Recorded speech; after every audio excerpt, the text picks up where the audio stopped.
بعده ولا أمة بعد أمتي.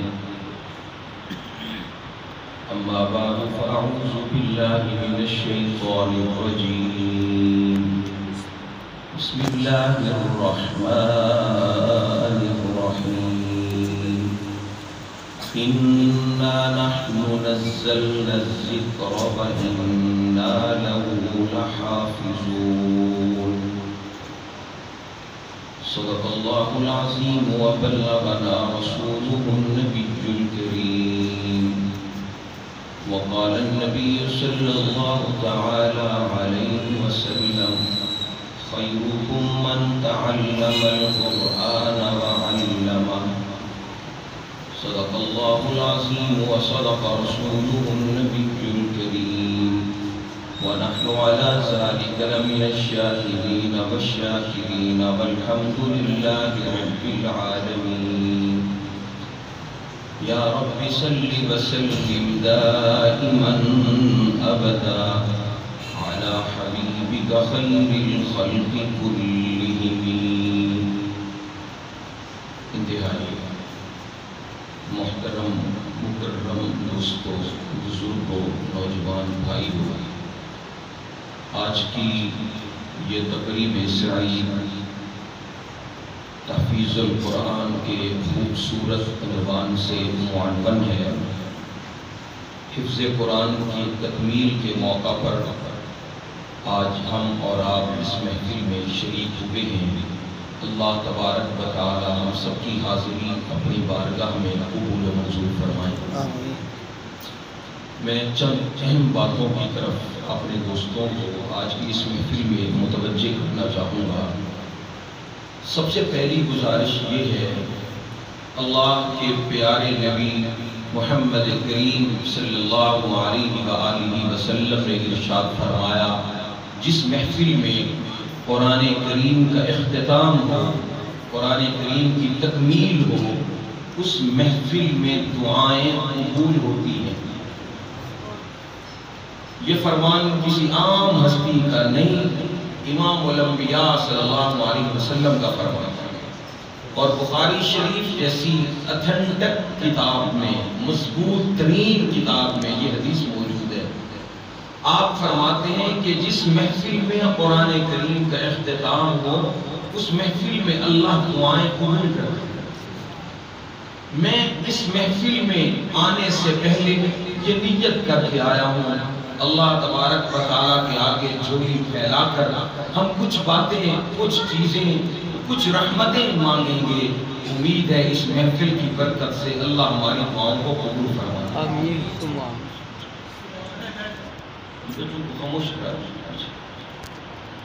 سب سے پہلی بات تو یہ، بلکہ میں اپنے دوستوں کی معلومات میں اضافے کے لیے کہنا چاہتا ہوں، بعض اوقات ایسے اللہ والے گزرے ہیں، ایسے بزرگ گزرے ہیں کہ جو اللہ تبارک و تعالیٰ سے کسی اہم معاملے میں کچھ مانگنا چاہتے ہیں. مثال کے طور پر مکان نہیں ہے، وہ مکان مانگنا چاہتے ہیں. برسر روزگار نہیں ہے، وہ اللہ سے کوئی حلال روزگار مانگنا چاہتے ہیں. کوئی بندہ بیمار ہے، رشتہ داروں میں، عزیز و اقارب میں، وہ اس کی شفا یابی کے لیے دعا مانگنا چاہتے ہیں. اس دعا کی بیس بنانے کے لیے انہوں نے الحمد سے بالناس تک قرآن کریم کو پہلے ختم فرمایا اور آخر میں دعا مانگی، اپنی مطلوبہ اللہ تبارک و تعالیٰ کے دربار میں حاضری رکھی کہ میرے مالک میں اس مقصد کے لیے، اس دعا کے لیے تیرے پورے کلام پاک کو مکمل کر چکا ہوں. تیرا وعدہ ہے، تیرے نبی کا وعدہ ہے کہ جس محفل میں قرآن کریم کا اختتام ہو دعائیں قبول ہوتی ہیں. یا اللہ تیرے پورے قرآن کو اس محفل میں ختم کرنے کا مقصد یہ ہے کہ ادھر سے ہم عرض کرتے جائیں اور تو قبول کرتا ہے. اس سے اندازہ ہوتا ہے کہ قرآن کریم کے ختم کے موقع کی جو دعا ہے وہ بہت عظیم دعا ہے. اور میرے آقا اس دعا کے بارے میں فرما رہے ہیں کہ وہ قبولیت کے زیادہ قریب ہے. سب سے پہلے تو ہم یہ نیت کریں کہ ہم اس محفل میں آخر میں جب دعا ہوگی، اس دعا میں ہم دل و جان سے کون سی چیزیں ہیں جو ہم نے اپنے رب سے نہیں مانگی، بلکہ میں یوں کہوں کون سا جوڑ ہے جو ہمارا نہیں دکھ رہا، کون سا جسم کا حصہ ہے جس میں تکلیف نہیں ہے؟ ہمارا کون سا شعبہ ڈپارٹمنٹ ہے جس میں ہم پریشانیوں کا شکار نہیں ہیں؟ نوجوان بے روزگار ہیں، بزنس کرنے والے مالی پریشانیوں کے بھی گھرے ہوئے ہیں، امت مسلمہ تکلیفوں میں، پریشانیوں میں، مصیبتوں کی چکیوں میں پس رہی ہے۔ کشمیر سے لے کر فلسطین تک ہر علاقے میں مسلمان تکلیفوں کا شکار ہیں۔ ہم کون سی چیز کے بارے میں کہہ سکتے ہیں کہ ہمیں یہ چیز نہیں چاہیے؟ ہمیں امن چاہیے، ہمیں سکون چاہیے، ہم مسلمانوں کو آپس میں اتفاق چاہیے، ہمیں اتحاد چاہیے، بھائیوں کے درمیان الفت چاہیے، محبت چاہیے۔ آج ماں بیٹے اولاد میں، ماں باپ میں جو دوریاں پیدا ہو رہی ہیں، ان دوریوں کی دوری کی دعا ہمیں چاہیے۔ ہم ایک ایک چیز مانگنا چاہتے ہیں، ہمیں ان تمام چیزوں کی ضرورت ہے۔ تو جب اتنی چیزیں ہم نے مانگنی ہیں تو ہم کم از کم ٹارگٹ کریں کہ کون سا پوائنٹ ایسا ہے جس پوائنٹ پر ہم رب سے یہ مانگیں گے تو رب قبول فرما لیں گے۔ ہم ایسے موقعوں پر دعاؤں کو جمع کریں۔ آج کل دعا منگوانے کا رواج تقریباً ختم ہو چلا ہے۔ میں نے اپنی مختصر سی زندگی میں ایسے لوگ دیکھے جو 200 کلومیٹر 300 کلومیٹر کا گھر سے سفر کرتے ہیں، چھوٹے سے بچے کو ساتھ لیا، سفر کیا، ایک اللہ والے بزرگ کی خدمت میں پہنچے، اس نے آنے کی وجہ پوچھی، آپ کیسے تشریف لائے، آپ کس مقصد کے لیے آئے؟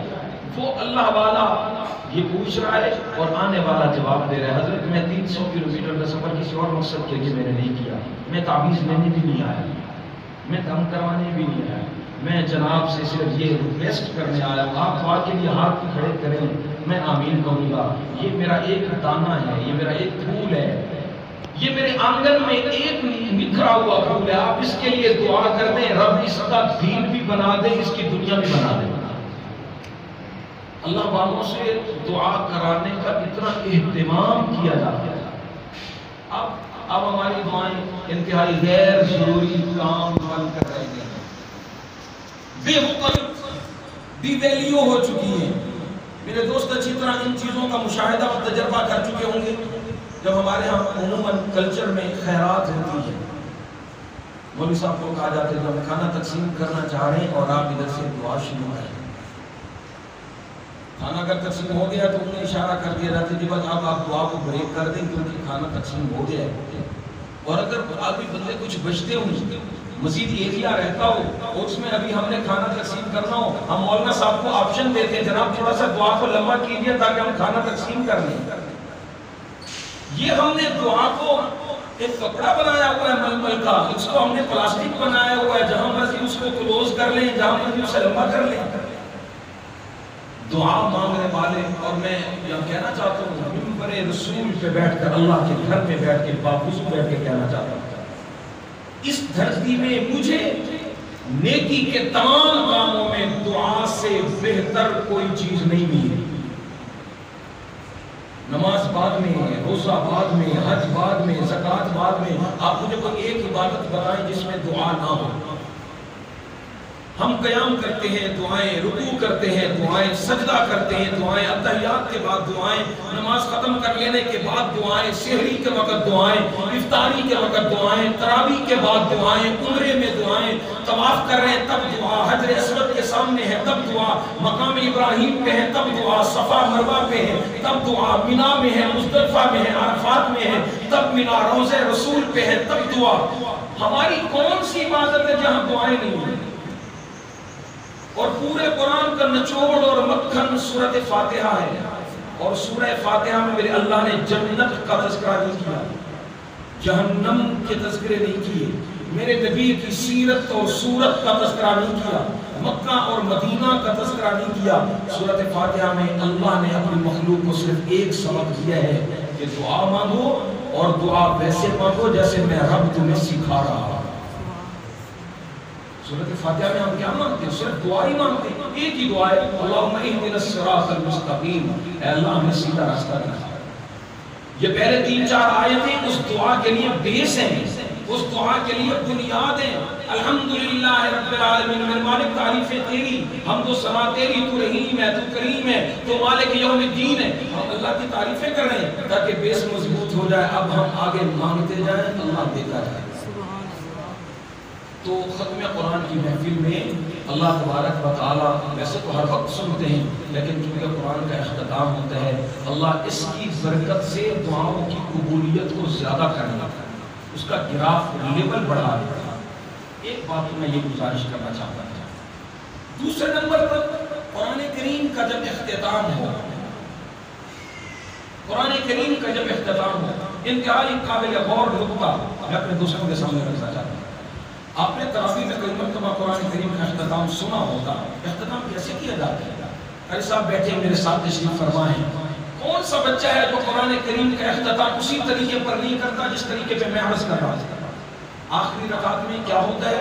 سورۃ ناس پڑھنے کے بعد رکعت ختم نہیں ہوتی، سورۃ فلق پڑھی، سورۃ ناس پڑھی، یہ پہلی رکعت میں عموماً یہ دو سورتیں پڑھ لی جاتی ہیں، اور جب دوسری رکعت ہوتی ہے تراویح کی دوسری رکعت میں کیا ہوتا ہے؟ ہم سورۃ فاتحہ کے بعد آواز سنتے ہیں کہ ہے تو ختم قرآن کی محفل، مگر قاری صاحب نے سورۃ بقرہ سے پھر شروع کر دیا،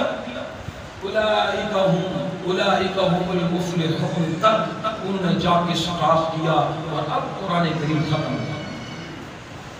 علماء کرام نے اپنی تمام تحریروں میں لکھا، میرے پاک نبی صلی اللہ علیہ وسلم نے قرآن کریم ختم کرنے کا جہاں طریقہ بتایا، میرے نبی خود فرماتے ہیں کہ قرآن یوں ختم کرو کہ والناس پہ ختم نہ ہو، مفلحون پر ختم ہو۔ اس کی وجہ کیا ہے؟ اس کی وجہ یہ ہے کہ قرآن کریم کو ختم نہ کرو، قرآن کو مکمل کر کے پھر سے شروع کرو۔ ہم نے ختم نہیں کرنا قرآن، روٹی ختم ہو جاتی ہے، پانی ختم ہو جاتا ہے، کپڑے ختم ہو جاتے ہیں، بیٹھنے والے زیادہ ہو تو جگہ ختم ہو جاتی ہے، میرے رب کا قرآن ختم نہیں ہوتا، قرآن پورا ہوتا ہے اور پھر سے شروع ہو جاتا ہے۔ تو ہم اپنے دلوں میں، اپنی سوچوں میں، اپنے گھروں میں، مکانات میں، دکانوں میں یہ ذہن بنائیں کہ قرآن کریم کو ختم کر کے ہم رکھ نہیں دیں گے۔ کیا قرآن تو ختم ہو گیا؟ بات ہی ختم ہو گئی نہیں۔ قرآن کا جب بھی ختم ہوگا، ختم کے اندر یہ لازمی جز ہے کہ ختم ہوگا تب جب اس کو پھر سے ہم شروع کریں گے۔ اب مفلحون تک ہم نے پڑھا، اب اس کا مطلب ہے کہ ہم نے آئندہ پھر ان الذین کفروا سے پڑھنا ہے۔ تو قرآن کریم کا ایک دور ختم ہو، فوراً دوسرا دور شروع ہو جانا چاہیے، ایک ختم ہو دوسرا دور شروع ہو جانا چاہیے۔ میں دوسری گزارش یہ کرنا چاہتا ہوں کہ قرآن ختم کرنے والی نہیں، پورا کرنے والی کتاب ہے۔ پورا کر کے ہم پھر شروع کریں، تکمیل کر کے پھر شروع کریں۔ دو گزارشات میں عرض کرتا ہوں۔ تیسری بات جو میں اپنے دوستوں کے سامنے رکھنا چاہتا ہوں، خوش نصیب ہیں وہ ماں باپ، وہ والدین جن کے بیٹوں کو، جن کی بچیوں کو اللہ نے قرآن کریم کی تکمیل کی سعادت نصیب فرمائی، انتہائی خوش نصیب۔ میں اپنے دوستوں کو کئی بار عرض کر چکا ہوں، میں نے کہا عام طور پر احادیث میں ہم نے یہ پڑھا ہے، اللہ کے نبی صلی اللہ علیہ وسلم فرماتے ہیں کہ قیامت کا دن ہوگا، حافظ قرآن کے ماں باپ کو بلایا جائے گا، ان کے سر پہ تاج رکھا جائے گا، تاج ایسا جس کی چمک دمک کے سامنے آسمان کا سورج اور چاند شرما جائے۔ میں یہاں ایک سوال ذہن میں آتا ہے، حافظ کے ماں باپ کو بلایا گیا، اس کی امی کو، اس کی ابو کو تاج پہنایا گیا، معطر، معمر، منور، چمکدار تاج پہنایا گیا۔ ماں باپ کا تذکرہ تو ہوا، لیکن حافظ قرآن کا تذکرہ تو نہیں ہوا۔ اس کو اللہ تبارک و تعالی نے کیسا لباس پہنانا ہے، اس کو اللہ نے جوتے کیسے پہنانے ہیں، اس کو اللہ نے پگڑی کیسے پہنوانی ہے، اس کو اللہ نے تاج کیسا پہنانا ہے، یہ بات اللہ نے فرمائی ہی نہیں۔ حافظ قرآن کے ماں باپ کی بات کی ہے، حالانکہ استاذ کے سامنے روزانہ حاضری بچے نے دی ہے، استاذ کی سختیاں بچے نے برداشت کی ہیں، استاذ کی کلاس کے اندر روزانہ کی بنیاد پہ گرمی سردی میں مکمل حاضری اس بچے نے رکھی ہے، تکلیف اس نے اٹھائی ہے، روکی سوکی اس نے کھائی، پھٹی ٹوٹی چٹانوں پہ بیٹھ کے قرآن کریم حفظ اس نے کیا، تاج ماں باپ کو پہنایا جا رہا ہے۔ محنت تو بچے کی ہے، ان کو تاج کیوں پہنایا جا رہا ہے؟ علماء کرام نے اس حدیث کی تشریح میں بڑی عجیب بات لکھی ہے۔ عجیب بات یہ لکھی، عام طور پر جس کے بچے مسجد میں پڑھ رہے ہوں، مدرسے میں پڑھ رہے ہوں، عام طور پر لوگ ان ماں باپ کو کہتے کہ یہ عقل مند نہیں ہے، یہ بیوقوف ہے۔ اپنے بیٹے کو انہوں نے مولوی، اپنے بیٹوں کو انہوں نے ملا مسیح توڑ بنانا شروع کر دیا ہے. یہ مدرسے میں بیٹھے گا، مسجد میں بیٹھے گا، کیا ملے گا اسے؟ تنخواہ نہیں ہوگی، اس کے پاس کوئی مراعات نہیں ہوں گی. یہ بیچارہ لوگوں کے ٹکڑوں پر پلے گا، یہ چندے کے مال پہ پلے گا، علاقے میں اس کی کوئی حیثیت نہیں ہوگی. لوگ اس کے ماں باپ کو پتہ نہیں کتنے تانے دیتے تھے، تم یہاں سے نکالو، کسی اور کھاتے لگاؤ، کہ چار پیسہ کمانے کے قابل تو ہو جائے. مگر آفرین اس باپ کو جس نے پورے معاشرے کے تانے سنے مگر اپنے بچے کو مسجد سے چھٹی نہیں کر دی. ایک بچہ میکینیکل کام سیکھ رہا ہے، گاڑی کا میکینک بن رہا ہے، الیکٹریکل کام سیکھ رہا ہے، بجلی کا. وہ بچہ جب شام کو واپس آتا ہے تو اپنی امی کی ہتھیلی پہ 300-400 رکھتا ہے کہ جی مجھے میرے استاد صاحب نے پیسے دیے، میں نے محنت کی کچھ نہ کچھ، انہوں نے پیسے دیے. یہ دنیا کمانے والا بچہ 300-400 لے کے آتا ہے، اور قرآن پڑھنے والا بچہ روزانہ 10-20 روپے اپنے ماں باپ سے لے کر جاتا ہے. بظاہر تو دنیا یہی کہتی ہے کہ آپ اپنے بچے کو اس لائن پہ لگائیے کہ پیسہ لے جانے کی بجائے پیسہ لانے والا بنے. لیکن اس باپ کو سلام ہے، اس نے کوئی راستہ منتخب کیا کہ میں پیسے دیتا رہوں گا، مجھے پیسوں کی ضرورت نہیں ہے، میرا بچہ قرآن کا حافظ بن جائے، قرآن کا قاری بن جائے. دنیا والوں کے تانے گلے شکوے اس پہ پڑے، دنیا والوں نے اس کو بیوقوف کہا، احمق کہا. اللہ تبارک و تعالیٰ فرماتے ہیں اب لوگوں کی نظروں میں اس کی کوئی ویلیو نہیں ہے، اور قیامت کے دن میں اس کے سر پہ ایسا تاج رکھوں گا کہ اس وقت امتیں کہیں گی اہم الانبیاء، یہ نبی آ رہی، یہ رسول آ رہی، کون آ رہے؟ عام لوگ پہچان نہیں پائیں گے کہ یہ اللہ کے پیغمبر ہیں یا عام مخلوق ہیں. یہ عزت میرے اللہ نے ان کے حصے میں اس لیے رکھی کہ دنیا کے تانوں کا کچھ نہ کچھ مداوا ہو جائے، کچھ نہ کچھ بدلا ہو جائے. اور حافظ قرآن کو میرے اللہ کیا دیں گے؟ کیا دیں گے؟ میں اپنے دوستوں سے کہنا چاہتا ہوں یہ محفل ان باتوں کی متحمل نہیں ہے. میرے اللہ نے کیا دینا ہے حافظ قرآن کو؟ حافظ قرآن کے لیے کیا کم سعادت ہے؟ رتل القرآن، اقرأ القرآن ورتل کما ترتل فی الدنیا. میرے نبی کی حدیث ہے، میرے آقا کے الفاظ ہیں. میرے آقا فرماتے ہیں اللہ قیامت کے دن کہے گے اے حافظ قرآن پڑھتا جا اور ویسے ٹھہر ٹھہر کے پڑھ جیسے دنیا میں پڑھتا جا، ورتقی اور چڑھتا جا، جہاں قرآن کی تکمیل ہوگی وہی جنت میں تیرا گھر ہوگا. یہ تو اللہ نے صرف ایک چیز ارشاد فرمائی. اس کے ساتھ حافظ قرآن کو اللہ تبارک و تعالیٰ نے کوٹا سسٹم دیا. آج ہمارا ایم ایل اے کوٹا لے کے آتا ہے کہ میں ریلوے کی 10 نوکریاں لے کے آیا ہوں، میں محکمہ ہیلتھ کی 10 نوکریاں لے کے آیا ہوں. اب سارے لوگ اس کو کہہ رہے جناب میرا بیٹا، جناب میرا بیٹا، جناب میری بچی، آپ اس کو سلیکٹ کر دیں، سفارش کر دیں، یہ میرٹ کے مطابق ہے. ہم پتہ نہیں کتنے جتن کرتے ہیں. اور اللہ فرماتے ہیں دنیا والوں تم کوٹوں کے پیچھے پڑ رہے ہو، کوٹے کے پیچھے پڑے ہو. وہ کہتے ہیں میرا کوٹا زیادہ ہو جائے، وہ کہتے ہیں مجھے گرانٹ زیادہ مل جائے، وہ کہتے ہیں مجھے نوکریاں سیٹیں مجھے زیادہ مل جائیں تاکہ عوام میں پاپولر ہو جاؤں کہ جی میں نے 150 بندہ ملازم کروا دیا. اللہ فرماتے ہیں میں حافظ قرآن سے کہوں گا تو اشارہ کرتا جا، جو جہنم جن پر واجب ہو چکی ہے تو ہاتھ کا اشارہ کر میں اسے جنت کا مستحق بنا دوں. یہ میرے اللہ نے بتا دیا حافظ قرآن. حالانکہ حافظ قرآن نے صرف قرآن یاد کیا ہے، قرآن سمجھا نہیں ہے. ابھی قرآن کی تفسیر کے اندر وہ گیا ہی نہیں ہے، صرف قرآن کے لفظ یاد کیے اور اس کو 10 بندوں کا کوٹا مل گیا. اور اگر تھوڑا سا آگے بڑھ کے وہ عالم بن جائے، اللہ فرماتے 70 انسانوں کا کوٹا پھر اس کے کھاتے میں ہے. 10 پہلے اور 70 یہ ہو گئے. اور اگر یہ حق کے راستے پر چلتا رہا، اس کی زندگی سعادت والی رہی اور اس کی موت شہادت والی رہی تو 70 کا فگر اور آ جائے گا. 10 حافظ قرآن کے لیے، 70 عالم کے لیے، 70 شہید کے لیے. میرے مالک کوٹا بڑھاتے جا رہے ہیں. اور جس طرح دنیا میں کوٹا زیادہ ہو بندہ پاپولر زیادہ ہوتا ہے، قیامت کے دن جس کے پاس کوٹا زیادہ ہوگا اس کی بلے بلے بھی باقیوں کے مقابلے میں زیادہ ہو جائے گا. میں اپنے دوستوں کو متوجہ کرنا چاہوں گا ہم اپنے بچوں کو قرآن کریم کی تحفیظ کی طرف لے آئیں، قرآن کے حفظ کی طرف لے آئیں. یہ دنیا کی وہ ڈگری ہے، اس سے اوپر کی ڈگری دنیا میں کوئی نہیں ہے۔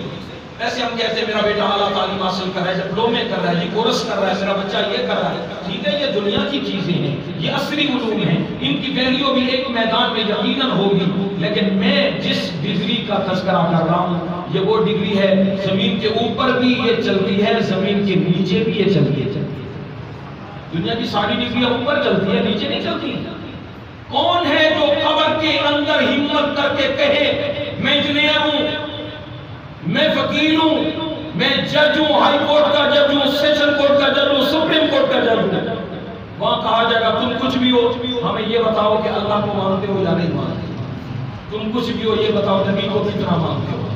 دنیا کے سارے لباس اوپر رہ گئے، دنیا کے سارے لباس اوپر رہ گئے، اندر کفن کی 2 چادریں ہیں۔ اللہ فرماتے ہیں یہ سارے تشخص باہر رہے، اور اگر تم فوجی تھے تو فوجیوں والا بوٹ اوپر رہ گیا، تم نیچے آئے، وہ کیپ اوپر رہ گیا، اب تم نیچے آ گئے، وہ وردی اوپر رہ گئی، اب تم نیچے آ گئے، اب تم کیا ہو بتاؤ؟ تو مسلمان ہو کافر ہو، مسلمان ہو تو پھر نیک ہو یا گناہگار ہو، اب یہ بتاؤ۔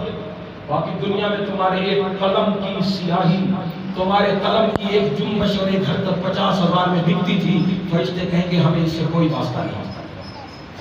یہاں تم اپنی اسلامی حیثیت بتاؤ کہ تم کیا ہو۔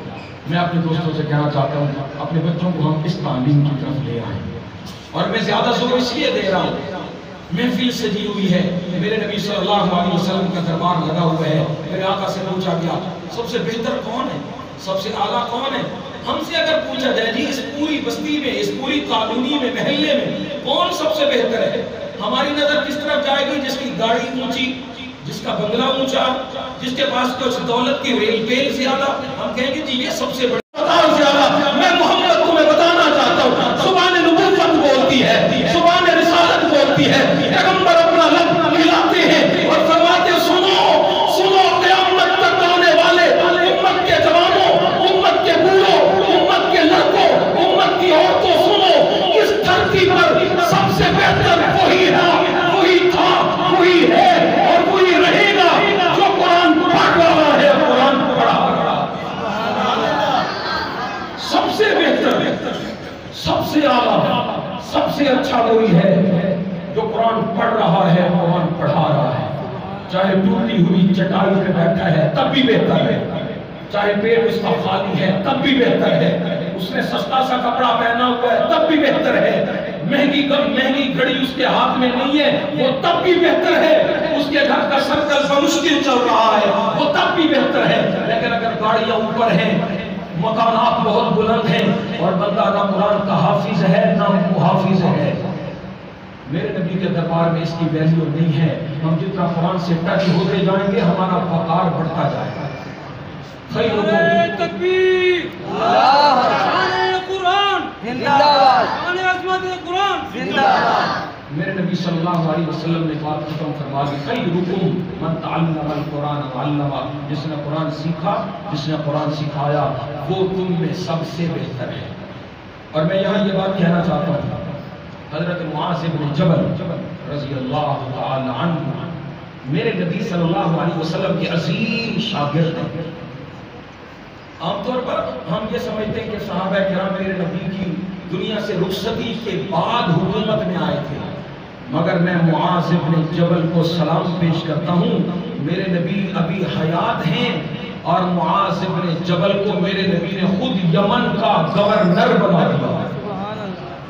اس قدر اعتماد ہوگا میرے نبی کا معاذ پر، یمن کا گورنر میرے نبی نے خود بنایا، اور عزت کتنی دی، عزت کا یہ عالم ہے۔ میرے نبی نے فرمایا معاذ میں تمہیں یمن کا گورنر بنا کے روانہ کر رہا ہوں، تم چلو، میں بھی تمہارے ساتھ ہوں، تھوڑی دور تک چلتا ہوں۔ حضرت معاذ بن جبل کو سواری پہ بٹھایا، میرے نبی پیدل ہے، شاگرد اوپر ہے، استاذ نیچے ہے، مرید اوپر ہے، پیر نیچے ہے، مقتدی اوپر ہے، امام نیچے ہے، سننے والا اوپر ہے، خطیب نیچے ہے۔ حضرت معاذ تڑپنے لگے، آقا میں اوپر آپ نیچے؟ میرے نبی نے فرمایا میں تمہیں حکم دے رہا ہوں، میں تمہیں آرڈر دے رہا ہوں، اوپر بیٹھو، چلو۔ اب میرے نبی پیدل جا رہے ہیں، وہ اوپر ہیں، میرے آقا صلی اللہ علیہ وسلم نے حضرت معاذ بن جبل کو جاتے ہوئے جاتے ہوئے فرمایا میں تم پر اعتماد کر کے تمہیں گورنر بنا رہا ہوں، تم اللہ کے رسول کے اعتماد پر امید ہے پورے اترو۔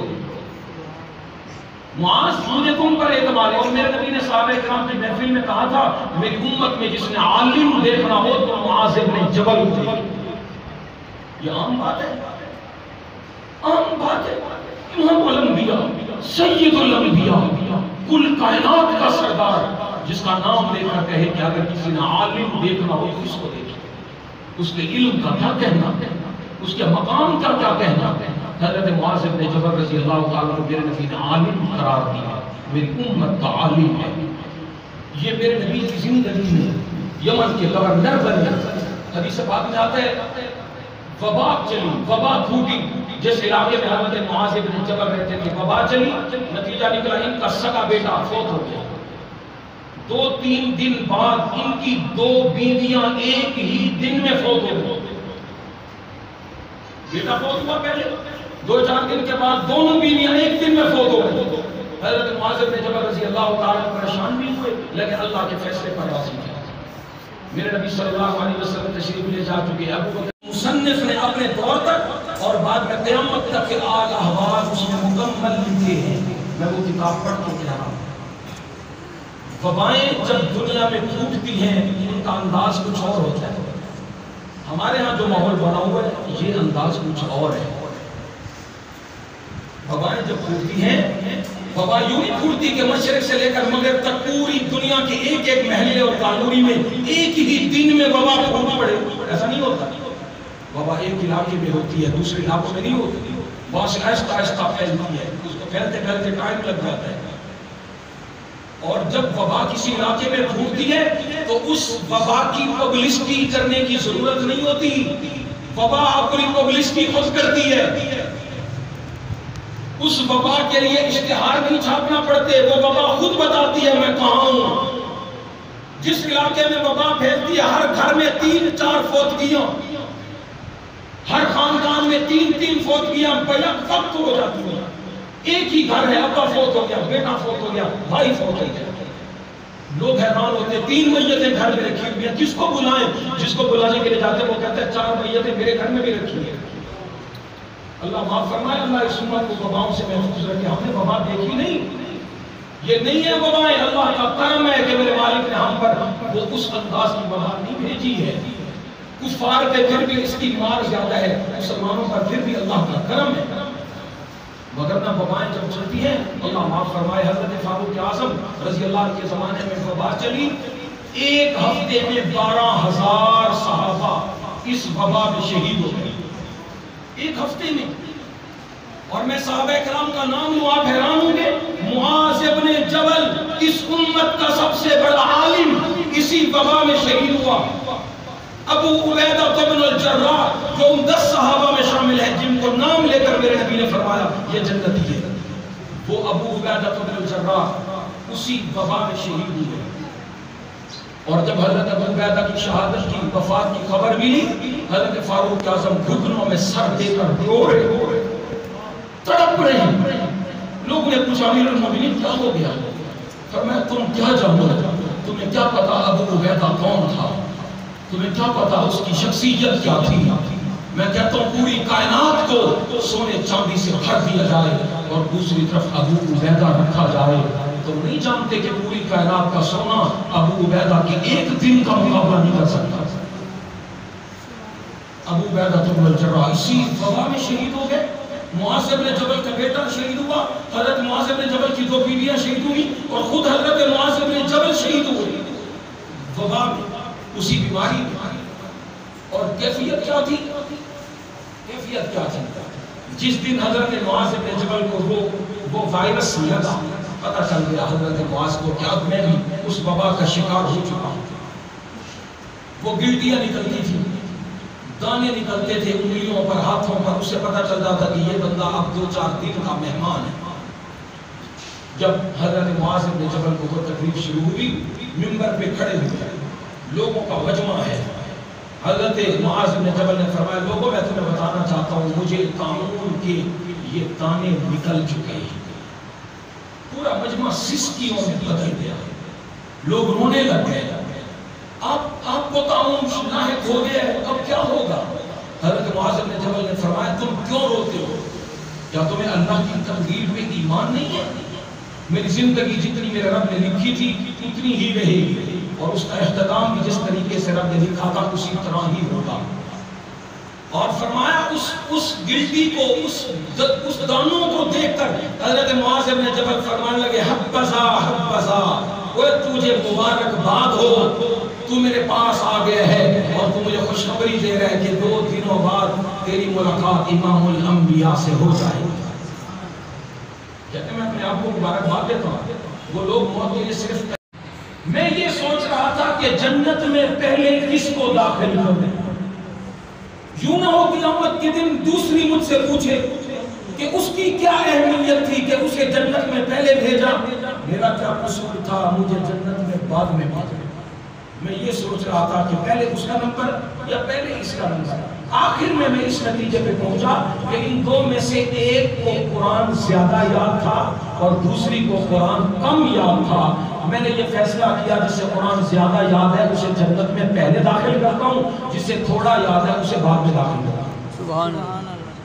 اس سے پتہ چلا کہ جنت میں پہلے جانے کا تعلق بھی قرآن کی تلاوت کے ساتھ، قرآن کے حفظ کے ساتھ۔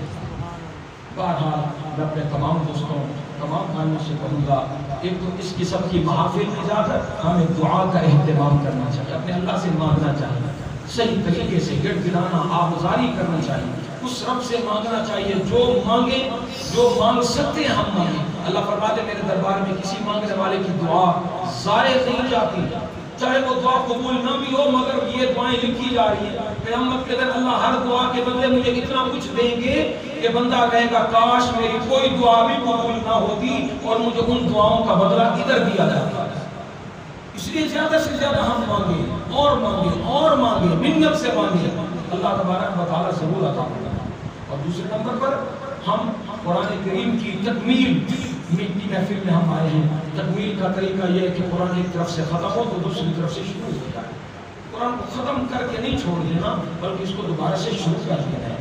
اور تیسری چیز اپنے اولاد کو ہم اعلیٰ تعلیم اس کائنات کی وہ دلوائیں، اور وہ کیا ہے؟ قرآن کریم کا حفظ ہے، قرآن کریم کی یاد دہانی ہے، یہ سب سے اعلیٰ تعلیم ہے۔ اس سے بہتر ڈپلومہ دنیا میں کوئی نہیں۔ ہم اپنے بچوں کو، اپنے پوتوں، اپنے نواسوں، اپنے بھائیوں، اپنے بھتیجوں، بھانجوں، ہم ان کو قرآن کریم کی اعلیٰ تعلیم دلائیں تاکہ اس دن جب ہمارے اعمال بے وزن ہونے لگیں تو اس دن شاید اللہ اس بات میں معاف کر دیں کہ تیری کوشش سے فلاں بچہ قرآن کا حافظ بن گیا تھا اور وہ جتنا قرآن پڑھتا پڑھاتا رہا تیرا بھی ثواب میں حصہ رہا۔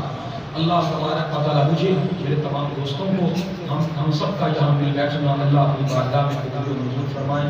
فیاض صاحب کو اور ان کی پوری فیملی کو میں مبارکباد پیش کرتا ہوں کہ جن کے بچے نے قرآن کریم کو یاد کیا، اور میں برادر محترم جناب قاری ابوبکر صاحب کو خراج تحسین پیش کرتا ہوں جن کی تربیت اور تعلیم میں بچے نے قرآن کریم کا حفظ مکمل کیا۔ اللہ پڑھنے والے کا پڑھنا قبول فرمائے، پڑھانے والے کا پڑھانا میرا مالک قبول فرمائے، اور جن والدین نے اس راستے پر بچے کو لگایا ان والدین کو بھی اللہ جزائے خیر عطا فرمائے۔ اللہ ہم سب کے حامی و ناصر ہوں۔ اقول قولی ھذا وآخر دعوانا ان الحمد للہ رب العالمین۔